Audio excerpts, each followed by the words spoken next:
അപ്പോൾ Henry Baker മുണ്ടക്കയത്ത് ചെന്ന്, അല്ലെങ്കിൽ ആ കാട്ടിനകത്ത് നിന്ന് അവിടെ മലയേറിയ ആളുകളുമായിട്ട് സംസാരിച്ചതിലാണ് നമ്മൾ നിർത്തിയത്.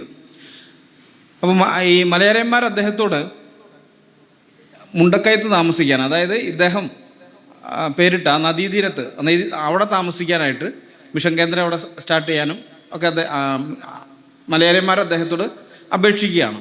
കാരണം കോട്ടയത്ത് നിന്ന് 30 മൈൽ, ഇവർ ഉള്ള മലകളിൽ നിന്ന് 15-20 മൈൽ രണ്ടു കൂട്ടർക്കും ഇതായിട്ട് വരും. അങ്ങനെയുള്ളൊരു സ്ഥലമായിട്ടാണ് ആ നദീതീരത്ത് താമസിക്കാൻ പറയുന്നത്. അവിടെ ഒരു മിഷൻ കേന്ദ്രം സ്റ്റാർട്ട് ചെയ്യാൻ തുടങ്ങുകയാണ്. അപ്പോൾ ആ മിഷൻ കേന്ദ്രത്തിന് വേണ്ടി അവിടെ ഒരു വീട് പണിയുന്നത് വരേക്കും അദ്ദേഹം പകൽ സമയത്ത് താഴെയുള്ള കുടിലും രാത്രി മരത്തിൻ്റെ മുകളിലാണ്. കാരണം ആനയൊക്കെ വരും എന്നുള്ളതുകൊണ്ട് മരത്തിൻ്റെ മുകളിലുള്ള മാടത്തിലുമായിട്ടാണ് കഴിയുന്നത്. ഈ സാമുവൽ നെല്ലിമുകൾ സാർ എഴുതിയൊരു പുസ്തകമുണ്ട്. ഇതാണ് കേരളത്തിലെ സാമൂഹ്യ പരിവർത്തനം എന്ന് പറയുന്നത്. ഇത് CMS മിഷണറിമാരുടെ പ്രവർത്തനങ്ങളെക്കുറിച്ച് വിശദമായിട്ട് പ്രതിപാദിക്കുന്നൊരു പുസ്തകമാണ്. അപ്പോൾ ആ പുസ്തകത്തിനകത്ത്, കേരളത്തിലെ സാമൂഹ്യ പരിവർത്തനം എന്ന് പറഞ്ഞ പുസ്തകത്തിനകത്ത് ഞാൻ ഈ സംഭവം പറയുന്നത് ഞാൻ ഉദ്ധരിക്കാം. കാട്ടാനകളുള്ള സ്ഥലമായിരുന്നതിനാൽ മിഷണറി ഒറ്റപ്പെടാതിരിക്കാൻ വേണ്ടി കാട് വെട്ടിത്തെളിച്ച് ആദ്യം 8 കുടുംബങ്ങളെ താമസിപ്പിച്ചു. ഒരു നായർ, 2 സുറിയാനികൾ, ചോകർ, അരയർ എന്നിവരുടെ വീടുകളായിരുന്നു അത്. ആനകളെ അകറ്റി നിർത്താൻ ആദ്യം ചുറ്റും കിടങ്ങുകൾ ഉണ്ടാക്കി. താമസ സ്ഥലത്തിന് പുറത്ത് ബ്രാഹ്മണ ജന്മിമാർ അവർക്ക് കൃഷി ചെയ്യാൻ സ്ഥലം നൽകി. പിൽക്കാലത്ത് വലിയ പട്ടണമായി മാറിയ മുണ്ടക്കയത്ത് ജനവാസം ആരംഭിച്ചത് ഇങ്ങനെയാണ്. ഡോക്ടർ സാമുവൽ നെല്ലിമുകൾ, കേരളത്തിലെ സാമൂഹ്യ പരിവർത്തനം, പേജ് 328. അന്നത് വെറും കാടാണ്. ഇദ്ദേഹം അവിടെ മിഷൻ പ്രവർത്തനത്തിന് വേണ്ടി ഇങ്ങനെ ആളുകളെയൊക്കെ കൊണ്ടുവന്ന് താമസിപ്പിക്കുകയും അദ്ദേഹത്തിന് തന്നെ അവിടെ ഒരു ചെറുതല്ല, ഒരു അത്യാവശ്യം വലുതായിട്ടുള്ളൊരു മിഷൻ കേന്ദ്രമൊക്കെ സ്ഥാപിക്കുകയൊക്കെ ചെയ്തു കഴിഞ്ഞപ്പോഴാണ് അത് പതുക്കെ വികസിക്കാൻ തുടങ്ങുന്നത്. അദ്ദേഹം അവരുടെ ഇടയിൽ സുവിശേഷ പ്രവർത്തനം ആരംഭിക്കുകയും അവരെ പഠിപ്പിക്കാനായിട്ട് സ്കൂളുകൾ സ്ഥാപിക്കുകയും ചെയ്തു. ആദ്യം 190 മലയേറിയന്മാരാണ്, കുട്ടികളും മുതിർന്നവരുമായിട്ട് 190 മലയേറിയന്മാർ ആദ്യ വർഷം ഉണ്ടായിരുന്നു. അടുത്ത വർഷം അത് 300ആയി. അത് കഴിഞ്ഞ് പിന്നീട് മേലുകാവ്, എടക്കുന്ന, മുണ്ടപ്പള്ളി, മങ്കൊമ്പ്, അടുക്കം, മുട്ടം ഇങ്ങനെയൊക്കെയുള്ള സ്ഥലങ്ങളിൽ മലയേറിയ മിഷന്റെ ഭാഗമായിട്ട് സ്കൂളുകൾ ആരംഭിച്ചു.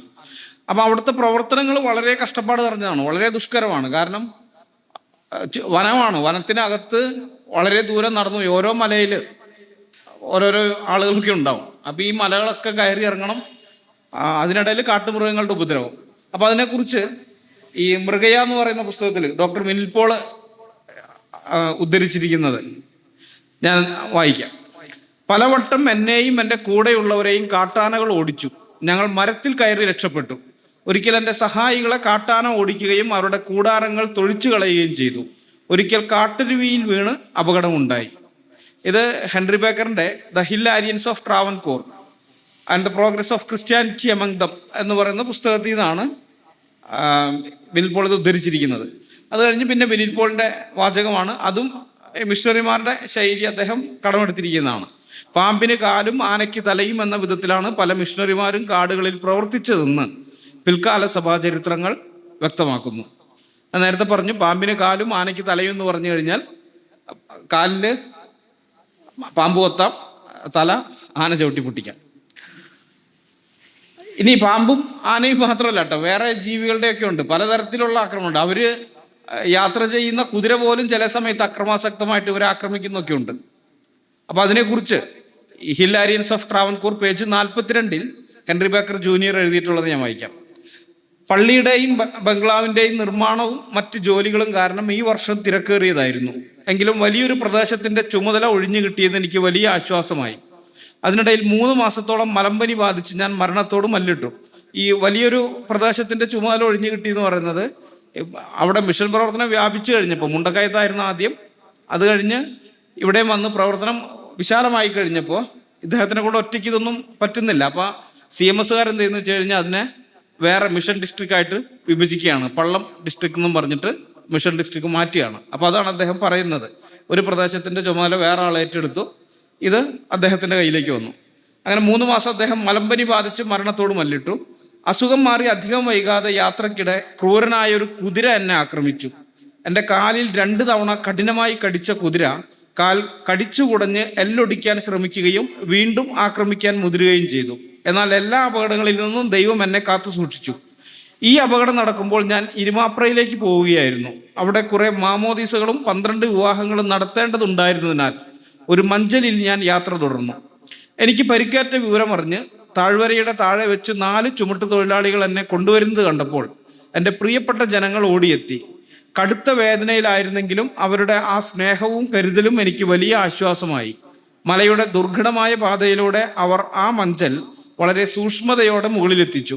അടുത്തുള്ള സ്കൂളിൽ തന്നെ വിശ്രമിക്കാൻ അവർ നിർബന്ധിച്ചു. ദൂരസ്ഥലങ്ങളിൽ നിന്ന് പോലും ആളുകൾ അവിടെ എത്തി. അങ്ങനെ അവിടെ വെച്ച് എല്ലാവരെയും കാണാനും 20 പേർക്ക് മാമോദിസ നൽകാനും 12 വിവാഹങ്ങൾ ആശീർവദിക്കാനും എനിക്ക് സാധിച്ചു. തിരികെ 12 മൈൽ താഴേക്ക് വള്ളം കിടക്കുന്നിടം വരെയും അതേ സ്നേഹത്തോടെ അവർ എന്നെ എത്തിച്ചു. കൂലിയോ സമ്മാനമോ നൽകാൻ ശ്രമിച്ചപ്പോൾ അവർ അത് നിരസിച്ചു. അങ്ങ് ഞങ്ങളെക്കുറിച്ച് ഇങ്ങനെയാണോ കരുതിയിരിക്കുന്നത്? ഞങ്ങളും ക്രിസ്ത്യാനികളല്ലേ എന്നായിരുന്നു അവരുടെ ചോദ്യം. പിന്നീട് കാലിൽ നീര് വന്ന് പഴുത്തെങ്കിലും ഭാഗ്യത്തിന് ആ സമയം കോട്ടയത്ത് ഒരു ഡോക്ടർ സന്ദർശനത്തിന് എത്തിയിരുന്നതിനാൽ കാര്യങ്ങൾ കുഴപ്പമില്ലാതെ പര്യവസാനിച്ചു. അപ്പോൾ കാട്ടുമൃഗങ്ങളുടെ മാത്രമല്ല, വളർത്തുമൃഗങ്ങളും ചില സമയത്ത് അക്രമാസക്തമാകുന്നുണ്ട്. അപ്പോൾ അത് അവർ നേരിടേണ്ടി വരുന്നു. പിന്നെ മലമ്പനി പോലെയുള്ള അസുഖങ്ങൾ വരുന്നു. ഇതൊരു പ്രധാന പ്രശ്നമായിരുന്നു അവർക്ക്. കാട്ടിനകത്ത് കാട്ടുമൃഗങ്ങളുടെ ആക്രമണം, അതോടൊപ്പം തന്നെ മലമ്പനി പോലെയുള്ള പ്രശ്നങ്ങൾ. ഇത് കാലാവസ്ഥാ വ്യതിയാനം പലരെയും ബുദ്ധിമുട്ടിച്ചു. കാരണം മലയരയന്മാരെ പഠിപ്പിക്കാൻ വേണ്ടിയിട്ട് അധ്യാപകർ വരുന്നതെന്ന് പറഞ്ഞാൽ താഴ്വാരത്തു നിന്നാണ്. അതായത് കോട്ടയം ഭാഗത്തു നിന്ന്, പള്ളം ഭാഗത്തു നിന്ന്, ആലപ്പുഴ അവിടെയൊക്കെയുള്ള മിഷൻ കേന്ദ്രങ്ങളിൽ നിന്നുള്ള ആളുകളെയൊക്കെയാണ് കൊണ്ടുവന്നിവിടെ പഠിപ്പിക്കുന്നത് അധ്യാപകരായിട്ട്. അപ്പോൾ അവർക്ക് ഇവിടുത്തെ കാലാവസ്ഥ പറ്റുന്നില്ല, അതിൻ്റെ ബുദ്ധിമുട്ടുണ്ട്, അസുഖങ്ങൾ പലതും വരുന്നു. അപ്പം ഇതൊക്കെ വന്നു കഴിഞ്ഞപ്പോൾ ഇതിനെ മറികടക്കാൻ വേണ്ടി ഹെൻറി ബേക്കർ ജൂനിയർ ചെയ്യുന്നൊരു കാര്യം ഈ മലയരയരെ തന്നെ അധ്യാപകരാക്കുക എന്നുള്ളതാണ്. കാരണം അവർക്ക് അവിടുത്തെ കാലാവസ്ഥ പരിചിതമാണ്. അതുകൊണ്ട് അവരെ തന്നെ പഠിപ്പിക്കുകയാണ്. ഇത് 1855 മദ്രാസ് ചർച്ച് മിഷണറി റെക്കോർഡ്സിൽ നിന്നും ഡോക്ടർ സാമുവൽ നെല്ലിമോൾ ഈ കേരളത്തിലെ സാമൂഹ്യ പരിവർത്തനത്തിൽ ഉദ്ധരിച്ചിട്ടുള്ളത് ഞാൻ വായിക്കാം. 6-7 അരയക്കുട്ടികളെ അധ്യാപകരാകാൻ പരിശീലിപ്പിക്കുന്നതിന് ആഗ്രഹിക്കുന്നു. മേലുകാവിൽ നിന്നും ഒരു യുവാവിനെ കണ്ണിക്കൽ എന്ന സ്ഥലത്ത് ഒരു പരിശോധന എന്ന നിലയിൽ അധ്യാപകരായി ഞാൻ കൊണ്ടുവന്നിട്ടുണ്ട്. ഇതുവരെയുള്ള പ്രവർത്തനത്തിൽ അയാൾ പ്രതീക്ഷയ്ക്ക് വക നൽകുന്നുണ്ട്. ആലപ്പുഴയിൽ നിന്നും തെർമാപുരയിൽ റീഡറായി ജോലി ചെയ്തിരുന്നയാൾ മലമ്പനി ഭയന്ന് തിരികെ പോയി. അതിനാൽ മലയിലെ ആളുകൾ തന്നെ അധ്യാപകരാകുന്നതാണ് നല്ലത്. ഡോക്ടർ സാമുവൽ നെല്ലിമുകൾ, കേരളത്തിലെ സാമൂഹ്യ പരിവർത്തനം, പേജ് 331. അപ്പം ഇത് നിങ്ങളൊന്ന് ചിന്തിച്ചു നോക്കണം. കുറച്ച് നാൾ മുമ്പ് വരെ അവര് നാടോടികളായിട്ട് കാട്ടിനകത്ത് നടന്നിരുന്ന മനുഷ്യരാണ് മലയരയന്മാർ. അവിടുത്തെ ആദിവാസി വിഭാഗമാണ്. അവർക്ക് എഴുത്തും വായന അറിയില്ല, യാതൊരു പുരോഗതിയും ഇല്ല. അവര് അന്നത്തെ കാലത്തെ നികുതി വലുതാണ്. സർക്കാരിന് അവർ കാട്ടിൽ നിന്ന് തേനും മറ്റുമൊക്കെ എടുത്തു കൊടുക്കണം, നികുതി സർക്കാരിന് കൊടുക്കണം. പിന്നെ മറ്റ് മൃഗങ്ങളെയൊക്കെ പിടിച്ചു കഴിഞ്ഞാൽ അതിൻ്റെ ഒരു ഇത് രാജാവിന് കൊടുക്കണം. ഇങ്ങനെയൊക്കെ മറ്റുള്ളവർ ചൂഷണം ചെയ്യാണ്. അങ്ങനെ ജീവിച്ചു പോകുന്നവരാണ്. എഴുത്തും വായന അറിയാവുന്നവരാരും ഇല്ല. പക്ഷെ ഹെൻറി ബേക്കർ അവിടെ ചെന്ന് സ്കൂളുകളൊക്കെ ആരംഭിച്ചു കഴിഞ്ഞിട്ട് 1-2 തലമുറ കഴിഞ്ഞിട്ടല്ല, അതേ കാലഘട്ടത്തിൽ തന്നെ ആ കൂട്ടരെ അധ്യാപകരാക്കി മാറ്റുകയാണ്. പഠിപ്പിക്കാൻ കഴിയുന്ന അധ്യാപകരാക്കി മാറ്റുന്നു. പിൽക്കാലത്ത് ഈ മലയരയരുടെ ചരിത്രം നമ്മൾ നോക്കിക്കഴിഞ്ഞാൽ അവരിൽ നിന്ന് IAS ഉദ്യോഗസ്ഥന്മാരുണ്ടായിട്ടുണ്ട്. ഇപ്പോൾ മേലുകാവും മുണ്ടക്കയം ഭാഗത്തൊക്കെ മലയരയ വിഭാഗങ്ങളിൽ നിന്ന് ധാരാളം പേര് IPSകാരുണ്ടായിട്ടുണ്ട്, ഹൈക്കോടതി ജഡ്ജിമാരുണ്ടായിട്ടുണ്ട്, ഡോക്ടർമാരുണ്ടായിട്ടുണ്ട്, എഞ്ചിനീയർമാരുണ്ടായിട്ടുണ്ട്, ഇപ്പോൾ സോഫ്റ്റ്വെയർ എഞ്ചിനീയർമാർ. ഇങ്ങനെയുള്ള വലിയൊരു വിഭാഗം അവിടെ നിന്ന് അങ്ങനെ ഉണ്ടായി വന്നിട്ടുണ്ട്. അപ്പോൾ അതിൻ്റെയൊക്കെ അടിത്തറ ഇട്ടതെന്ന് പറഞ്ഞാൽ ഹെൻറി ബേക്കറാണ്. ഹെൻറി ബേക്കർ അവിടെ ചെന്ന് അവരെ പഠിപ്പിക്കാൻ തുടങ്ങുന്നതാണ്. ഇനി ഇങ്ങനെയുള്ള പ്രതിബന്ധങ്ങൾ കൂടാതെ വേറെ പ്രതിബന്ധം ഉണ്ടായിരുന്നു. അതായത് കാട്ടുമൃഗങ്ങളുടെ പ്രതിബന്ധമുണ്ട്, കാലാവസ്ഥയുടെ ഉണ്ട്, മറ്റൊന്ന് മനുഷ്യരിൽ നിന്ന്, നാട്ടുകാരിൽ നിന്നുള്ള പ്രതിബന്ധമാണ്. അതായത് നേരത്തെ പറഞ്ഞല്ലോ, ഈ സർക്കാരിന് അല്ലെങ്കിൽ സർക്കാരിന് വേണ്ടിയിട്ട് ഉദ്യോഗസ്ഥന്മാർ ഇവരെ ചൂഷണം ചെയ്യാണ്, സവർണ വിഭാഗക്കാർ ഇവരെ ചൂഷണം ചെയ്തുകൊണ്ടിരിക്കുകയാണ്. അപ്പം ഈ മലയരയർ ക്രിസ്ത്യാനികളായി കഴിഞ്ഞാൽ, അവർക്ക് വിദ്യാഭ്യാസം ലഭിച്ചു കഴിഞ്ഞാൽ നൂറ്റാണ്ടുകളായിട്ട് അവരെ ചൂഷണം ചെയ്തതുപോലെ ഇനി ചൂഷണം ചെയ്യാൻ പറ്റില്ല എന്ന് മനസ്സിലാക്കിയിട്ട് ഇവർ ശക്തമായിട്ട് ഈ മിഷണറിമാരെയൊക്കെ എതിർക്കുന്നുണ്ട്, മിഷണറിമാരെ അവരുടെ പ്രവർത്തനങ്ങൾ. ഇത് Hill Arrians of Travancore page 41 Henry Baker junior എഴുതിയിരിക്കുന്നത് ഇങ്ങനെയാണ് അതിനെപ്പറ്റി. മുണ്ടക്കയത്തിനും മേലുകാവിനും ഇടയിലുള്ള പൂഞ്ഞാർ രാജാവിൻ്റെ അധീനതയിലുള്ള ഒരു പുതിയ ഗ്രാമത്തിൽ നിന്ന് ചിലർ ക്രിസ്തുമതത്തെക്കുറിച്ച് പഠിക്കാൻ മുന്നോട്ട് വന്നു. എന്നാൽ ഇതിൻ്റെ ഫലമായി രാജാവിൻ്റെ സേവകന്മാർ അവരെ ക്രൂരമായി പീഡിപ്പിച്ചു. അവരിലെ ക്രിസ്തീയത കഴുകിക്കളയാൻ, ഇത് പ്രത്യേകം ശ്രദ്ധിക്കണം, ഈ ആളുകൾ പുതുതായിട്ട് ക്രിസ്ത്യാനികളായി തീർന്നു കഴിഞ്ഞപ്പോൾ അവരോട് കാണിക്കുന്ന ക്രൂരതയാണ്. അവരിലെ ക്രിസ്തീയത കഴുകിക്കളയാൻ വേണ്ടി കഴുത്തറ്റം വെള്ളത്തിൽ നിർത്തി ദിവസങ്ങളോളം കൈകാലുകൾ കെട്ടിപ്പൂട്ടിയിട്ടു. കണ്ണുകളിൽ മുളകരച്ച് തേച്ചു. വലിയ കടിയുറുമ്പുകളെയും ചുവന്ന നീറുകളെയും, അതായത് പുളിയുറുമ്പ്, ചുവന്ന നീറുകളെയും നിറച്ച സഞ്ചികൾ കൊണ്ട് അവരുടെ തല മൂടിക്കെട്ടി. എന്നിട്ടും മോചിതരായപ്പോൾ അവർ തങ്ങളുടെ അധ്യാപകരുടെ അടുത്തേക്ക് പഠിക്കാനായി വീണ്ടും എത്തി. ഒരു നായർ യുവാവും ഒരു സുറിയാനി ക്രിസ്ത്യാനിയുമായിരുന്നു അവരുടെ അധ്യാപകർ. ഇരുവരും ക്രിസ്ത്യാനികളായവരായിരുന്നു. ഇവർക്ക് നേരെ പലതവണ ഭീഷണികൾ ഉണ്ടായെങ്കിലും ശാരീരികമായി ഉപദ്രവിക്കപ്പെട്ടില്ല. പള്ളം ഡിസ്ട്രിക്റ്റിലെ മലയോര മേഖലയിൽ മാത്രം മാമോദിസ സ്വീകരിച്ച ഞങ്ങളുടെ 32 പേരാണ് ഈ വർഷം മരണമടഞ്ഞത്. Henry Baker, the Hill Arrians of Travancore, page 41. ഇദ്ദേഹം പറയുന്ന ആ 32 പേര് ഞങ്ങളുടെ ഈ പള്ളം മിഷണറി ഡിസ്ട്രിക്റ്റിൽ മാത്രം മാമോദിസ സ്വീകരിച്ച 32 പേര് മരിച്ചു എന്ന് പറയുന്നത് പ്രായമായിട്ട് മരിച്ചത് അത് മാത്രമല്ല, അങ്ങനെ മരിച്ചവരുണ്ട്. പക്ഷെ അതിനേക്കാളൊക്കെ ഉപരിയായിട്ട് ഈ പീഡനം കൊണ്ട് മരിച്ചതാണ്. ഈ രാജാവിൻ്റെ പൂഞ്ഞാർ രാജാവിൻ്റെ സേവകന്മാർ വന്നിട്ട് ഇവരോട് കാണിച്ച ഈ ക്രൂരതകൾ, അവരുടെ കണ്ണിൽ മുളകരച്ച് തേക്കുന്നു, കഴുത്തറ്റം വെള്ളത്തിൽ നിർത്തുന്നു, കൈകാലുകൾ കെട്ടിയിട്ട് പീഡിപ്പിക്കുന്നു, പിന്നെ പുളിയുറുമ്പിനെയും മറ്റുമൊക്കെ നിറച്ച സഞ്ചി അവരുടെ തലയിൽ കമത്തിയിട്ട് സഞ്ചിയിലേക്കകത്ത് ഈ ഉറുമ്പും കൂടി പൊട്ടിച്ചിട്ടിട്ട് അതങ്ങനെ തന്നെ അവർ തലയിൽ കഴുത്തി ഇവിടെ കഴുത്തിൻ്റെ ഭാഗത്ത് കെട്ടും. അപ്പം ഇങ്ങനെയൊക്കെയുള്ള ഈ ക്രൂരതയൊക്കെ കാണിച്ചിട്ടാണ് കുറേ പേര് മരണപ്പെട്ടത്. അതുകൊണ്ടാണ് അദ്ദേഹം അത് എടുത്തു പറയുന്നത്, പള്ളം ഡിസ്ട്രിക്റ്റിൽ മാത്രം ഇത്രയും പേര് മരിച്ചു എന്ന്. നമ്മൾ ഈ പറയുമ്പോൾ എപ്പോഴും പറയുന്നൊരു പോപ്പുലർ ലൈ ഉണ്ട്, ഒരു ജനപ്രിയമായ നുണയാണ്, ഹിന്ദുക്കൾ വളരെയധികം സഹിഷ്ണുതയുള്ളവരാണ് എന്നുള്ളത്. അത് തെറ്റായൊരു സംഗതിയാണ്, വളരെ തെറ്റാണ്. അങ്ങനെ ഒരു സംഗതി ഇല്ല. അവരുടെ പ്രമാണം അങ്ങനെയല്ല. അത് ഇസ്ലാമിൻ്റെ മറുപുറമാണ് യഥാർത്ഥത്തിൽ പറഞ്ഞാൽ. ഇത് പറയാനും നമ്മുടെ ആളുകൾക്കൊരു ഭയം പോലെയാണ്. ഇസ്ലാമിനെ കുറിച്ച് പറയും, ഹിന്ദുയിസത്തെ കുറിച്ച് പറയില്ല. പക്ഷേ രണ്ടും ഒരുപോലെ തന്നെയാണ്. ഈ തിരുവിതാംകൂർ എന്നൊക്കെ പറഞ്ഞു കഴിഞ്ഞാൽ അത്രയധികം ക്രിസ്ത്യാനികളെ പീഡിപ്പിച്ചിട്ടുള്ള ഒരു പ്രദേശമാണ്. തിരുവിതാംകൂറിലെ ആദ്യത്തെ ഒരു പള്ളി, പ്രൊട്ടസ്റ്റന്റ് പള്ളി പണിയാൻ വേണ്ടിയിട്ട് ഏതാണ്ട് 3000-ഓളം പേരുടെ ജീവൻ അതിനുവേണ്ടി കൊടുക്കേണ്ടി വന്നു. ആദ്യത്തെ ഒരു പള്ളി പണിയാൻ അവിടെ മയിലാടി എന്ന് പറയുന്ന സ്ഥലത്ത്, ഇപ്പം കന്യാകുമാരിയിലാണ്, മയിലാടിയിൽ റിങ്കിൾ ടോബ് അവിടെ ഒരു പള്ളി പണിയാൻ വേണ്ടിയിട്ട് അതിൻ്റെ പേരിലൊരു യുദ്ധം തന്നെ ഉണ്ടായി എന്നുള്ളതാണ്. അതായത് പ്രസിഡന്റ് പറഞ്ഞു പള്ളി പണിയാനുള്ള അനുവാദം ഞാൻ തന്നിരിക്കുന്നു, നീ പണിതെന്ന് പറഞ്ഞു. വേലുത്തമ്പിയും കൂട്ടരും സമ്മതിച്ചില്ല.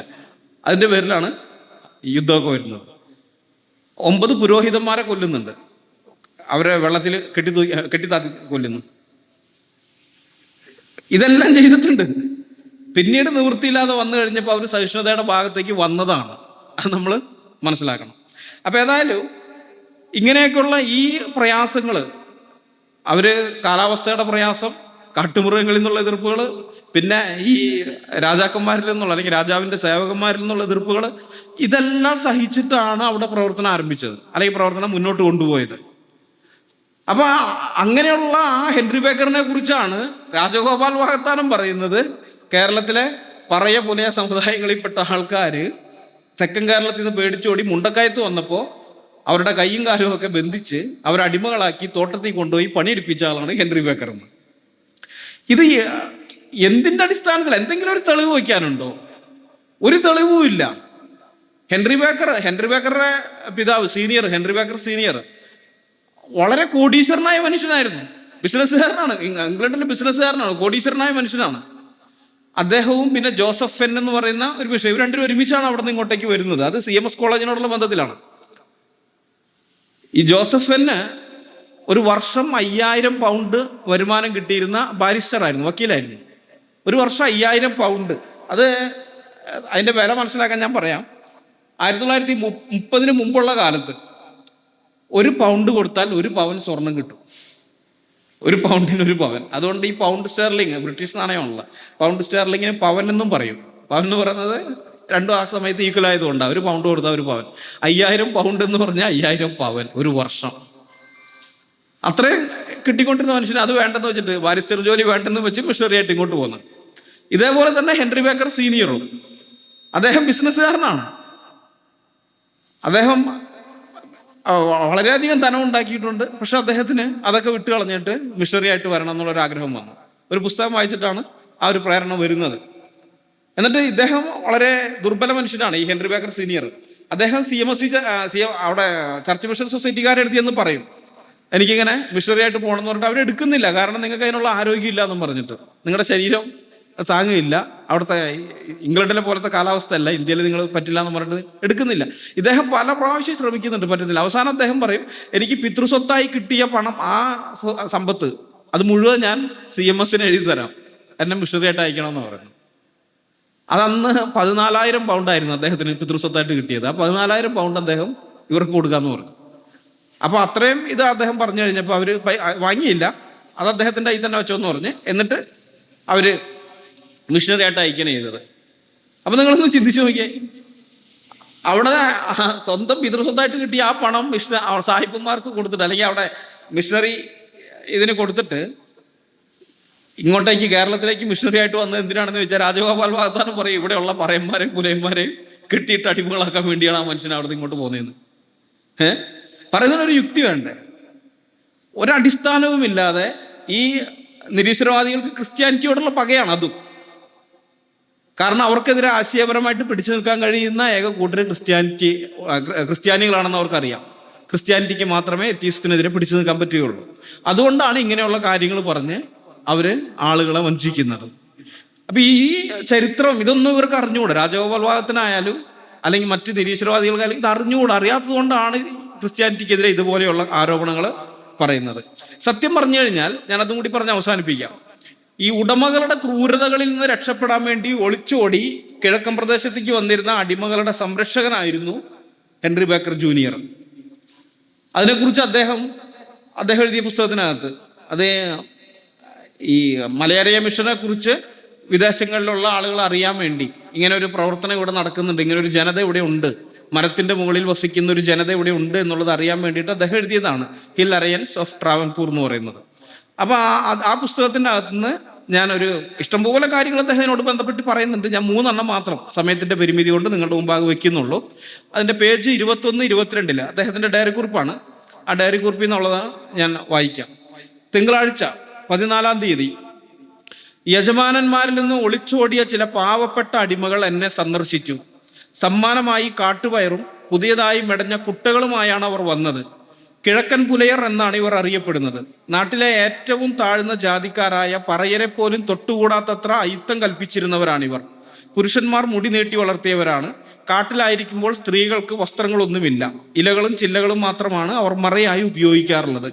എന്നാൽ എന്നെ കാണാൻ വന്നപ്പോൾ അവർ പേരിന് മാത്രമുള്ള വസ്ത്രം ധരിച്ചിരുന്നു. അടിമപ്പണിയിൽ നിന്ന് രക്ഷപ്പെട്ട് ഓടിപ്പോന്ന ഇത്തരം പാവങ്ങളുടെ പല സംഘങ്ങൾ ഈ കാടുകളിലുണ്ട്. പാറയിടുക്കുകളിലോ ചെറിയ നെൽകൃഷി ഇടങ്ങളോട് ചേർന്ന കുടിലുകളിലോ ആണ് ഇവരുടെ താമസം. തേനും മറ്റ് കാട്ടുവിഭവങ്ങളും ശേഖരിച്ചാണ് ഇവർ ജീവിക്കുന്നത്. കൃഷിയിടങ്ങളിൽ നിന്ന് വന്യമൃഗങ്ങളെ ഓടിക്കാനും കർഷകർ ഇവർ ഉപയോഗിക്കാറുണ്ട്. എന്നാൽ ഇതിന് ലഭിക്കുന്ന കൂലിയാകട്ടെ വളരെ തുച്ഛവും.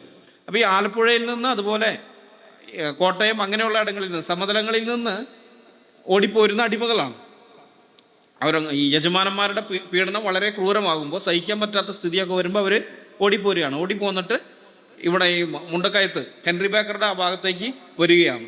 ഇനി അതേ പുസ്തകം തന്നെ, ഹിൽ അലയൻസ് ഓഫ് ട്രാവൻകൂർ എന്ന് പറഞ്ഞ അതേ പുസ്തകം പേജ് 35 നിന്ന് വായിക്കാം.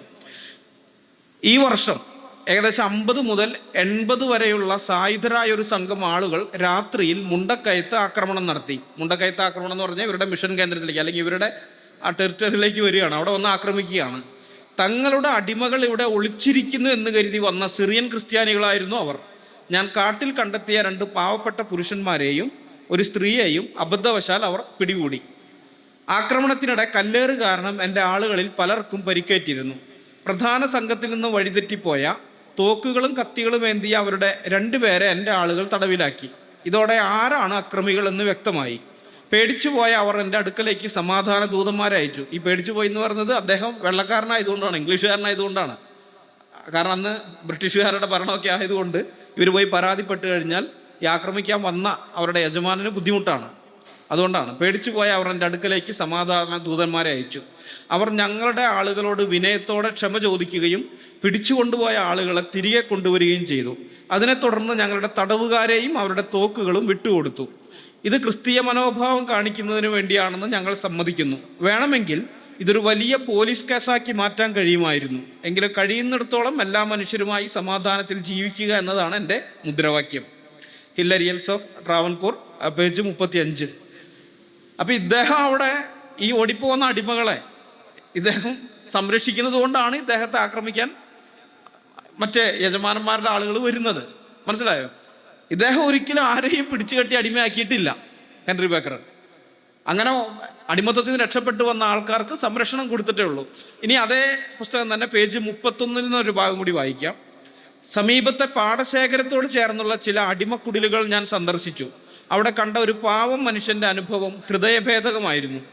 ഉപദ്രവിക്കില്ലെന്ന ഉറപ്പിൽ 3 ആഴ്ച മുമ്പ് യജമാനൻ പിടിച്ചുകൊണ്ടുപോയതായിരുന്നു അയാളെ. അതായത് ആദ്യം ഇയാൾ ഓടിപ്പോന്നു, ഹെൻറി ബേക്കർ അഭയം കൊടുത്തു, പിന്നെ യജമാനൻ അന്വേഷിച്ച് വന്നിട്ട് പറഞ്ഞു ഒന്നും ചെയ്യില്ല, ഉപദ്രവിക്കില്ല എന്നൊക്കെ പറഞ്ഞ് തിരിച്ചു കൊണ്ടുപോയി. പക്ഷെ അവിടെ ചെന്നപ്പോൾ പിന്നെ പീഡനമായിരുന്നു. ഉപദ്രവിക്കില്ലെന്ന ഉറപ്പിൽ 3 ആഴ്ച മുമ്പ് യജമാനൻ പിടിച്ചു കൊണ്ടുപോയതായിരുന്നു അയാളെ. എന്നാൽ ക്രൂരമായ മർദ്ദനമാണ് അയാൾക്ക് നേരിടേണ്ടി വന്നത്. രാപ്പകലില്ലാതെ ദിവസങ്ങളോളം കാലിൽ ചങ്ങലയിട്ട് ഒരു മരത്തിൽ ബന്ധിച്ചിരിക്കുകയായിരുന്നു. ഒടുവിൽ ആരോ രക്ഷപ്പെടുത്തിയപ്പോൾ ശരീരം മുഴുവൻ വ്രണങ്ങളുമായി അയാൾ വീണ്ടും കാട്ടിലേക്ക് ഓടിപ്പോന്നു. ഈ ആളുകളുടെ കരുണ പോലും എത്ര ക്രൂരമാണ്. ഹില്ലറിയൻസ് ഓഫ് ട്രാവൻകൂർ, പേജ് 31. അപ്പം ഇതുപോലെയുള്ള ധാരാളം വിവരണങ്ങൾ ഹെൻറി ബേക്കർ ഹില്ലറിയൻസ് ഓഫ് ട്രാവൻകൂറിൽ എഴുതിയിരിക്കുന്നത് നമുക്ക് വായിക്കാനായിട്ട് പറ്റും. ആ വിവരണങ്ങളിലെല്ലാം നമ്മൾ കാണുന്നത് യജമാനന്മാരുടെ ക്രൂരത സഹിക്കാനാവാതെ ഈ താഴ്വര പ്രദേശങ്ങളിൽ നിന്ന് ഒളിച്ചോടിപ്പോരുന്ന അടിമകൾ അത് യജമാനൻ്റെ ഭൃത്യന്മാരുടെയൊക്കെ കയ്യിൽ പെട്ട് കഴിഞ്ഞാൽ അവർ ചിലപ്പോൾ കൊല്ലപ്പെടും, ക്രൂരമായിട്ട് പീഡിപ്പിക്കപ്പെടും, ചിലപ്പോൾ കൊല്ലപ്പെടും. എന്നാൽ അങ്ങനെയൊന്നും അവരുടെ കണ്ണിൽ പെടാതെയൊക്കെ രക്ഷപ്പെട്ട് കഴിഞ്ഞാൽ പിന്നെ അവർ നേരെ വരുന്നത് മുണ്ടക്കയത്തേക്കാണ്. എന്തുകൊണ്ട് മുണ്ടക്കയത്തേക്ക് വരുന്നു? അതാണ് ചോദ്യം. ആലപ്പുഴയിൽ നിന്നുള്ളവരായാലും കോട്ടയത്തു നിന്നുള്ള അടിമകൾ രക്ഷപ്പെട്ട് കഴിഞ്ഞാൽ അവർ നേരെ വരുന്നത് മുണ്ടക്കയത്തേക്ക്. അത് തന്നെയാണ് രാജഗോപാൽ വാകത്താനവും പറഞ്ഞത്. മുണ്ടക്കയത്ത്, കോട്ടയത്ത് എന്നൊക്കെ പുള്ളി അടിക്കുന്നുണ്ടല്ലോ. എന്തുകൊണ്ട് മുണ്ടക്കയത്തേക്ക് വന്നു? മുണ്ടക്കയന്ന് കാടാണ്, കാടായി കിടക്കുന്ന ആ സ്ഥലത്തേക്ക് എന്തിനു വന്നു? ഒരേ ഒരു കാരണമേ ഉള്ളൂ, അവിടെ ഹെൻറി ബേക്കർ ജൂനിയർ ഉണ്ട്. അദ്ദേഹം സംരക്ഷിക്കുമെന്ന് ഇവർക്കറിയാമായിരുന്നു. അതുകൊണ്ടാണ് വന്നത്, അല്ലാതെ വേറൊന്നുമല്ല. ആ ഹെൻറി ബേക്കർ ജൂനിയറിനെ കുറിച്ചാണ് ഇദ്ദേഹം പറയുന്നത്. ഇങ്ങനെ ഓടി വരുന്ന അടിമകളുടെ കയ്യും കാലും കെട്ടിയിട്ട് അവരെ അടിമപ്പണി എടുപ്പിക്കുക, തോട്ടത്തിൽ അടിമപ്പണി എടുപ്പിക്കുകയായിരുന്നു എന്ന്. ഈ അടിമകൾ മലയരയരും അതുപോലെ പറയരും പുലയരുമായ ആളുകൾ തങ്ങളുടെ രക്ഷകനായി കണ്ടിരുന്ന ഒരു വ്യക്തിയായിരുന്നു ഹെൻറി ബേക്കർ ജൂനിയർ. അങ്ങനെയുള്ള ഒരു വ്യക്തിയായിരുന്നു അവരെ സംബന്ധം. അതുകൊണ്ടാണ് വിനിൽ പോൾ പുസ്തകം എഴുതി കഴിഞ്ഞപ്പോൾ കിഴക്കൻ പ്രദേശത്ത് മറ്റൊരു ജീവിതം സാധ്യമാക്കിയ ഹെൻറി ബേക്കർ ജൂനിയറിനെന്നും പറഞ്ഞ് ആ പുസ്തകം സമർപ്പിച്ചത്. മനസ്സിലായോ? അവിടുത്തെ ജനങ്ങൾ അത്രമാത്രം ദൈവതുല്യനായിട്ട് കണ്ട് ബഹുമാനിച്ചിരുന്ന, ആദരിച്ചിരുന്ന മനുഷ്യനായിരുന്നു. ആ മനുഷ്യനെ കുറിച്ചാണ് 1.25 നൂറ്റാണ്ട് കഴിഞ്ഞ് ഇപ്പുറത്ത് ഇവിടെ ഇരുന്നിട്ട് രാജഗോപാൽ വാകത്താനം പറയുന്നത്. അദ്ദേഹത്തിൻ്റെ അടുക്കലേക്ക് അഭയത്തിനായിട്ട് വന്ന ആൾക്കാരെ കുറിച്ച്, അവരെയൊക്കെ അടിമകളായി പിടിച്ച് കൈയും കാലും കെട്ടിയിട്ട് തോട്ടങ്ങളിൽ പണിയെടുപ്പിക്കുകയായിരുന്നു എന്ന്. ഈ ആധുനിക കേരളം പടുത്തുയർത്തുന്നതിൻ്റെ ആരംഭം കുറിച്ച മിഷണറിമാരെ പറ്റി എത്രമാത്രം വിഷലിപ്തമായ കാര്യങ്ങളാണ് ഈ രാജഗോപാൽ വാകത്താനം ആ കുറഞ്ഞ സമയം കൊണ്ട് പറഞ്ഞതെന്നറിയാമോ? അതായത് ഒരു 4 മിനിറ്റോളം വരുന്നതാണ് ആ ക്ലിപ്പ്. ഞാൻ അത്രയും കട്ട് ചെയ്തില്ല, കുറച്ച് എടുത്തിട്ടുള്ളൂ. ഈ 4 മിനിറ്റോളം വരുന്ന ആ ക്ലിപ്പിനകത്ത് എത്രമാത്രം വിഷമാണ് അയാൾ വായി കൊണ്ട് വിസർജിച്ച് വെച്ചിരിക്കുന്നത്. അങ്ങനെ തന്നെ പറയണം. വിഷം ഒമിപ്പിക്കുന്ന വാചകം എന്നൊന്നും പറഞ്ഞാൽ പറ്റില്ല. അയാൾ വായി കൊണ്ട് വിഷം വിസർജിച്ച് വയ്ക്കുകയാണ് ചെയ്തത്. ഇത് മനുഷ്യനായ അല്പമെങ്കിലും സത്യസന്ധത വേണ്ടേ?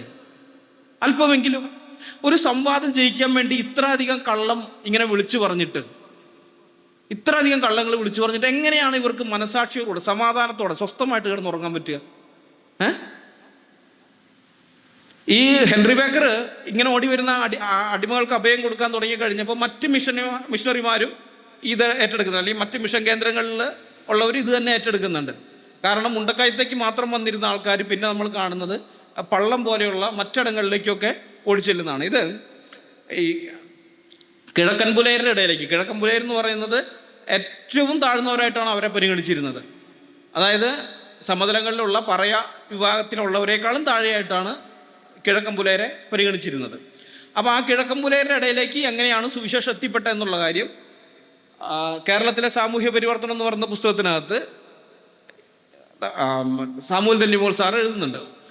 അപ്പം അതിനകത്ത് എഴുതുന്ന വിഷയം വേറെയാണെങ്കിലും നമ്മളിപ്പോൾ സംസാരിക്കുന്ന വിഷയവുമായി ബന്ധപ്പെട്ട ഒരു കാര്യം കൂടിയുണ്ട്. ഞാൻ അതും വായിക്കാം.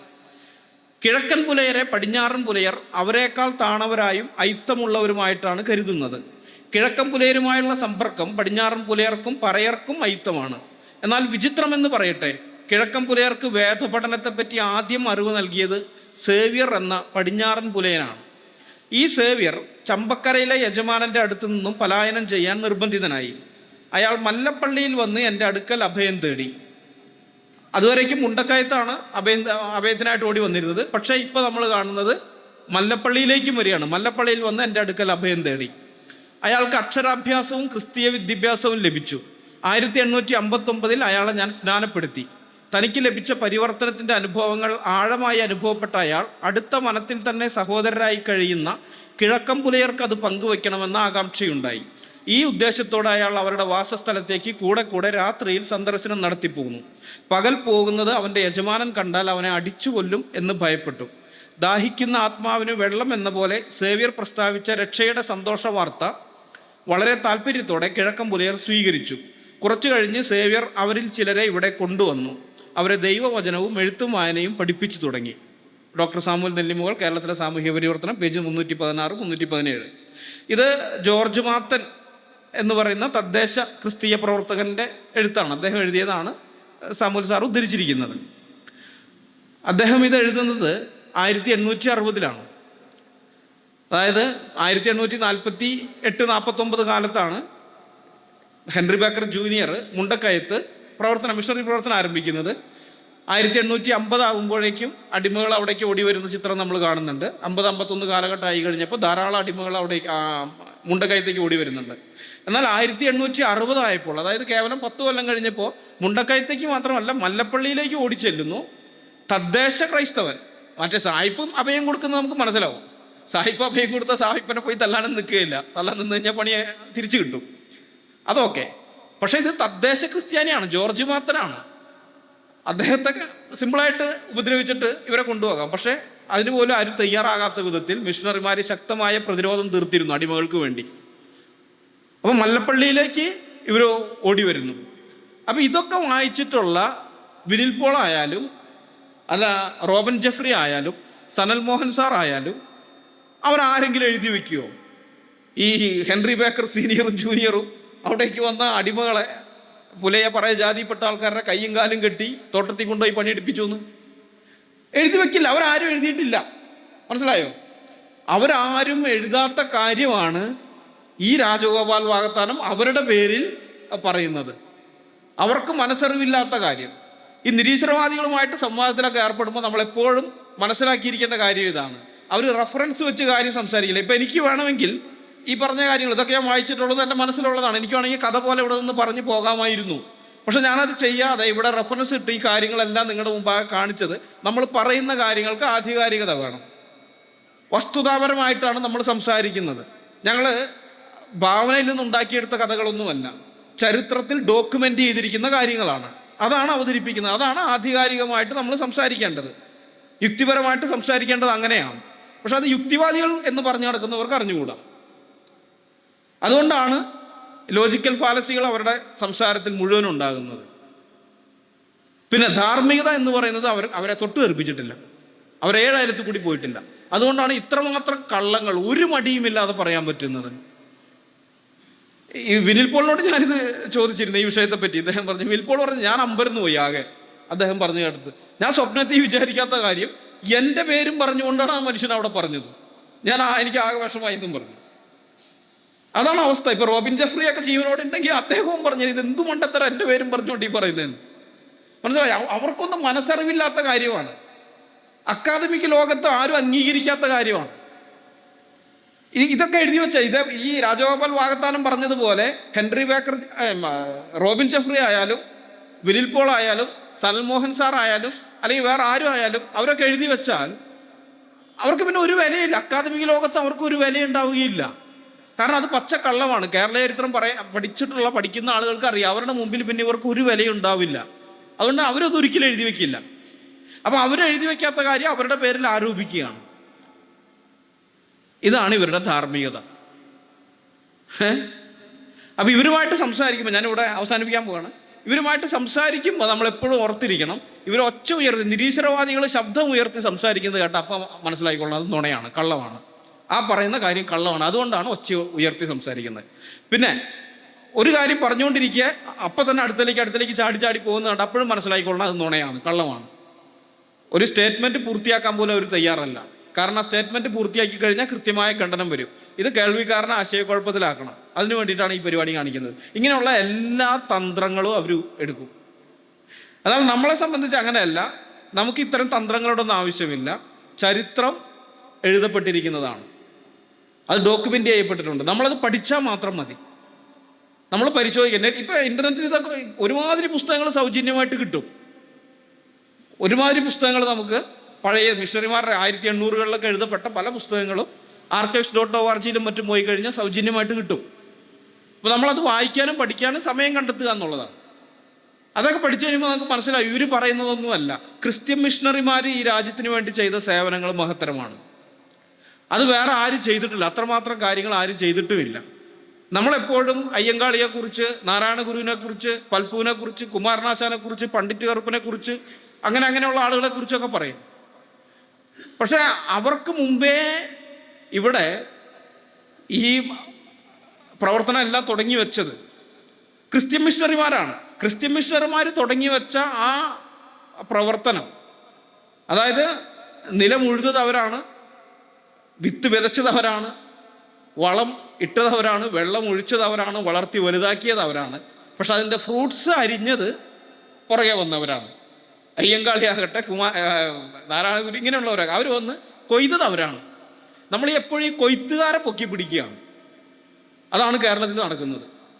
അല്ല, അവർക്ക് കൊയ്യാൻ വേണ്ടിയിട്ട് ഇവിടെ ഇതിനു വേണ്ടി അധ്വാനിച്ച് ഇത്ര ആക്കി വെച്ച ആൾക്കാരില്ല. അവരുടെ കാര്യം എന്താ മിണ്ടാത്തത്? അത് പറയില്ല. അതിനെപ്പറ്റി പറഞ്ഞു കഴിഞ്ഞാൽ ഇവിടെ ആർഷ സംസ്കാരം എത്ര വൃത്തികെട്ടതായിരുന്നു എന്നുള്ളത് വെളിപ്പെട്ട് വരും. അതുകൊണ്ട് അവരെ മനഃപൂർവ്വം അവഗണിക്കുകയാണ്, അകറ്റി നിർത്തുകയാണ്. പക്ഷെ അത് നടക്കുകയില്ല. ഇനിയുള്ള കാലങ്ങളിൽ നടക്കുകയില്ല. ചരിത്രം, ഇത് ഇൻ്റർനെറ്റിൻ്റെ കാലമാണ്. ചരിത്രരേഖകൾ നമുക്ക് ലഭ്യമാണ്. നമ്മളിതിനെക്കുറിച്ച് കൂടുതലായിട്ട് സംസാരിക്കണം, എഴുതണം. ഫേസ്ബുക്കിൽ അതുപോലെയുള്ള സോഷ്യൽ മീഡിയയിൽ നമ്മളത് എഴുതണം. ചുമ്മാ കഥ എഴുതുകയല്ല ഞാൻ പറഞ്ഞത്, കൃത്യമായ തെളിവുകൾ വെച്ച് നമുക്ക് എഴുതാൻ സാധിക്കും. അല്ലെങ്കിൽ വേറെ ആൾക്കാർ എഴുതിയത് കണ്ടു കഴിഞ്ഞാൽ അത് ഷെയർ ചെയ്യെങ്കിലും ചെയ്യണം, പ്രചരിപ്പിക്കണം. കാരണം അത്രമാത്രം ആസൂത്രിതമായിട്ടാണ് ക്രൈസ്തവർക്കെതിരെ സംഘപരിവാറും അതുപോലെ തന്നെ മറുവശത്ത് ഇസ്ലാമിക ടീമുകൾ, രണ്ടു കൂട്ടരും ഒരുപോലെയാണ് ക്രിസ്ത്യാനിറ്റിയെ ആക്രമിക്കാനായിട്ട് അവരവരുടേതായ അജണ്ടകളുമായി മുന്നോട്ട് പോകുന്നത്. അപ്പോൾ അവിടെ അതിനെ പ്രതിരോധിക്കാം എന്നുള്ളത് ഇങ്ങനെയൊക്കെ പറ്റുകയുള്ളൂ. ചരിത്രത്തിൽ എന്താണോ സംഭവിച്ചിട്ടുള്ളത് അതെടുത്ത് പറയുക എന്നുള്ളതാണ്. നേരത്തെ ബാബുങ്ങൾ പറഞ്ഞതുപോലെ ഈ സാമ്രാജ്യത്വ ബ്രിട്ടനെയും മിഷണറിമാരെയും രണ്ടായിട്ട് തന്നെ നിർത്തണം, രണ്ടായിട്ട് കാണണം. മിഷണറിമാർ ചെയ്ത കാര്യങ്ങൾ വേറെ, ബ്രിട്ടീഷുകാർ ചെയ്ത കാര്യങ്ങൾക്ക് നമ്മൾ സമാധാനം പറയേണ്ട കാര്യമില്ല, ഉത്തരവാദിത്വം ഇല്ല. മനസ്സിലായ? അതേപോലെ തന്നെ മിഷണറിമാർ ചെയ്ത കാര്യങ്ങളുടെ ആ പൈതൃകം അവകാശപ്പെടാൻ നമുക്ക് സാധിക്കുകയും ചെയ്യും, അത് ആവശ്യപ്പെടുകയും വേണം. അപ്പം അങ്ങനെ മാത്രമേ നമുക്ക് ഇതിനെ അതിജീവിക്കാനായിട്ട് അല്ലെങ്കിൽ ഇതിനെ ഡിഫെൻഡ് ചെയ്യാനായിട്ട് സാധിക്കുകയുള്ളൂ. നമ്മൾ കൂടുതൽ കാര്യങ്ങൾ ചരിത്രത്തിലേക്ക് ചെന്ന് കണ്ടെത്തുകയും അത് പറയുകയും ചെയ്യും. അപ്പം ഇങ്ങനെയൊക്കെയുള്ള ഏറ്റവും അതപ്പതിച്ച് കിടന്നിരുന്ന അവസ്ഥയിൽ നിന്ന് ഇന്ന് കാണുന്ന രീതിയിലേക്ക് നമ്മൾ ഈ തിരുവിതാംകൂർ എന്ന് പറയുന്ന പ്രദേശമൊക്കെ ഉണ്ടല്ലോ, അത് അന്ന് ലോകത്തിലെ ഏക ഹിന്ദു രാജ്യമായിരുന്നു അത് തിരുവിതാംകൂർ. കാരണം ബാക്കിയുള്ള രാജ്യങ്ങളെല്ലാം നാട്ടുരാജ്യങ്ങൾ ഇഷ്ടംപോലെ ഉണ്ട്, ഹിന്ദു ഭരണാധികാരികൾ, ജനങ്ങളും ഭൂരിപക്ഷം ഹിന്ദുക്കൾ തന്നെ. പക്ഷെ അതൊന്നും ഹിന്ദു രാഷ്ട്രമായിരുന്നില്ല.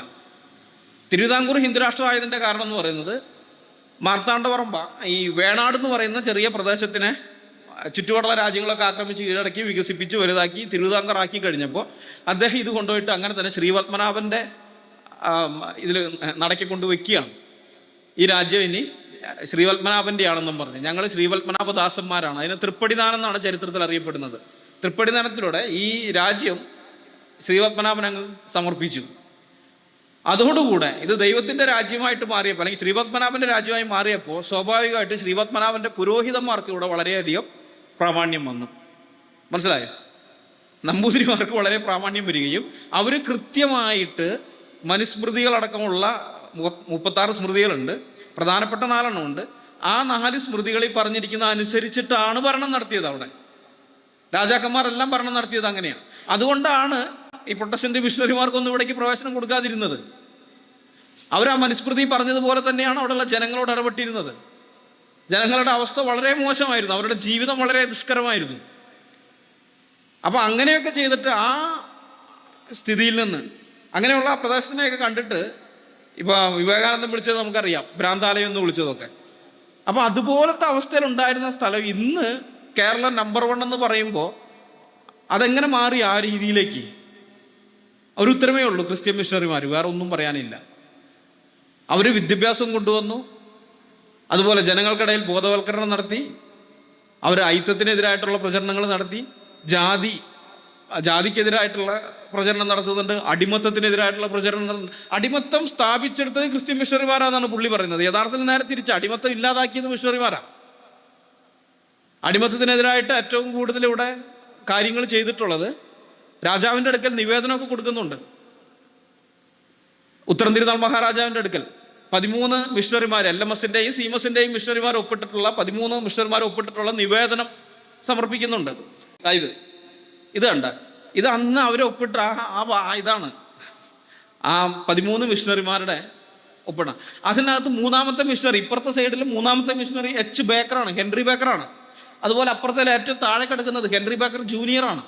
അപ്പനും മോനും ഒപ്പിട്ടുണ്ട്. 1847 ഉത്തരം തിരുനാൾ രാജാവിന് സമർപ്പിക്കുന്നത്. ഇതിൻ്റെ അനന്തരഫലമായിട്ടാണ് പിന്നെ അടിമത്ത നിരോധന വിളംബരം തിരുവിതാംകൂർ രാജാവ് പുറപ്പെടുവിക്കുന്നത്. അടിമത്ത നിരോധനത്തിന് വേണ്ടിയിട്ട് ഇത്രമാത്രം പ്രവർത്തിച്ചിട്ടുള്ള ആ കൂട്ടരെ കുറിച്ചാണ് ഈ രാജഗോപാൽ വാഗ്ദാനം പറഞ്ഞത്. കേരളത്തിൽ അടിമത്തം സ്ഥാപിച്ചെടുത്തത് ക്രിസ്ത്യൻ മിഷണറിമാരാണ്. ഉളുപ്പുണ്ടോ രാജഗോപാല? ഉളുപ്പ് ലേശമെങ്കിലും ഉണ്ടോ? അല്പമെങ്കിലും ഉണ്ടെങ്കിൽ ഇമാതിരി വിവരക്കേട് പറയുന്നു. ഇത് എന്താണ് ഇതിനൊക്കെ പറയേണ്ടതെന്ന് പറഞ്ഞത്? ഞാൻ വികാരഭരിതനാകുന്നതിനൊരു കാരണമുണ്ട്, ഞാൻ പറയാം. ഞാൻ പറഞ്ഞിട്ടുണ്ട്, പലവട്ടം ഞാൻ പറഞ്ഞതാണ്. ഞാൻ ദളിത് വിഭാഗത്തിൽ നിന്നുള്ള ആളാണ്. എൻ്റെ വീട് തൃശ്ശൂർ ജില്ലയിലാണ്. ഞാൻ എൻ്റെ കുടുംബത്തിൻ്റെ ചരിത്രമൊന്നും പരിശോധിക്കാനല്ല, ദളിതർക്ക് എന്ത് ചരിത്രം, പക്ഷെ ഞാൻ എൻ്റെ ജാതിയുടെ ചരിത്രം പരിശോധിച്ചു. അപ്പോൾ പരിശോധിച്ചു കഴിഞ്ഞപ്പോൾ എനിക്ക് മനസ്സിലായ കാര്യമാണ്, എൻ്റെ ജാതിക്കാർ ഈ കൊച്ചി രാജാവിൻ്റെ അടിമകളായിരുന്നു. പണ്ടാരവക അടിമകൾ എന്ന് പറയും, സർക്കാർ അടിമകൾ. കൊച്ചി രാജാവിൻ്റെ അടിമകളായിരുന്നു. അവർക്ക് വിമോചനം കിട്ടിയത് മിഷണറിമാരുടെ പ്രവർത്തന ഫലമായിട്ടാണ്. അപ്പം എൻ്റെയൊക്കെ പൂർവികരെ അടിമത്തത്തിൽ നിന്ന് മോചിപ്പിച്ചവരാണ് ക്രിസ്ത്യൻ മിഷണറിമാരെന്നുള്ള വ്യക്തമായ ചരിത്രബോധ്യം എനിക്കുണ്ട്. ആ ചരിത്രബോധ്യത്തിൻ്റെ മുഖത്തേക്ക് നോക്കി കൊഞ്ഞനം കുത്തുന്ന പരിപാടിയാണ് രാജഗോപാൽ വാഗ്ദാനം കാണിക്കുന്നത്. അതുകൊണ്ടാണ് ഞാൻ വികാരഭരിതനായി പോകുന്നത്. എനിക്കങ്ങനെ വികാരഭരിതനാകാനുള്ള അവകാശം ഉണ്ടെന്ന് ഞാൻ വിശ്വസിക്കുന്നു. എൻ്റെയൊക്കെ പൂർവികരെ മോചിപ്പിച്ച ആളെ കുറിച്ച് പറയാണ്, നിൻ്റെയൊക്കെ പൂർവികരെ കയ്യും കാലും കെട്ടിയിട്ടവനാണെന്നവൻ. അത് ഞാൻ പറഞ്ഞു, ഇത് ഉളുപ്പ് വേണം, ധാർമ്മികത വേണം, മനസാക്ഷി, സ്വന്തം മനസാക്ഷിയോട് സത്യസന്ധത പുലർത്താൻ പറ്റണം. നിരീശ്വരവാദികൾക്ക് അത് കഴിയില്ല. അവർക്ക് അവരുടെ ഭാഗം ജയിക്കണമെന്നേ ഉള്ളൂ, ധാർമ്മികത എന്ന് പറയുന്നതില്ല. അതുകൊണ്ടാണ് ഇമാതിരി കള്ളങ്ങൾ അവർ പടച്ചു വിട്ടുകൊണ്ടിരിക്കുന്നത്. അപ്പം നമ്മൾ ഇതിനെതിരെ ശക്തമായിട്ടുള്ള പ്രതിരോധം തീർക്കാൻ ഈ ചരിത്രത്തെക്കുറിച്ച് നമ്മൾ ശരിയായിട്ട് പഠിക്കണം. പഠിച്ചാൽ മാത്രം പോരാ, നമ്മുടെ ഉള്ളിലിരുന്നാൽ പോരാ, നമ്മുടെ മക്കളെ നമ്മളിത് പഠിപ്പിക്കണം, നമ്മുടെ സഭകളിലുള്ള പിള്ളേരെ പഠിപ്പിക്കണം. അടുത്ത തലമുറ വളർന്നു വരുമ്പോൾ ഈ ഒരു ബോധ്യത്തിൽ അവർ വളർന്നു വരണം. ക്രിസ്ത്യാനിറ്റി നാടിന് വേണ്ടി എന്ത് ചെയ്തു എന്ന് അവരോട് ഒരുത്തനും ചോദിക്കാൻ ധൈര്യപ്പെടാത്ത വിധത്തിൽ ചോദിച്ചു കഴിഞ്ഞാൽ കൃത്യമായിട്ട് എണ്ണി ഇവർ മറുപടി പറയുമെന്നുള്ള ആ ഒരു ഭയം അവരിൽ ഉണ്ടാകത്തക്കവണ്ണം ആ വിധത്തിൽ പിള്ളേരെ വളർത്തിക്കൊണ്ടുവരണം നമ്മൾ. അതിന് നമുക്ക് സാധിക്കട്ടെ. ദൈവം നമ്മളതിന് സഹായിക്കട്ടെ. ദൈവത്തിൻ്റെ നാമം എന്നും എന്നേക്കും വാഴ്ത്തപ്പെടുമാറാകട്ടെ. ആമേൻ.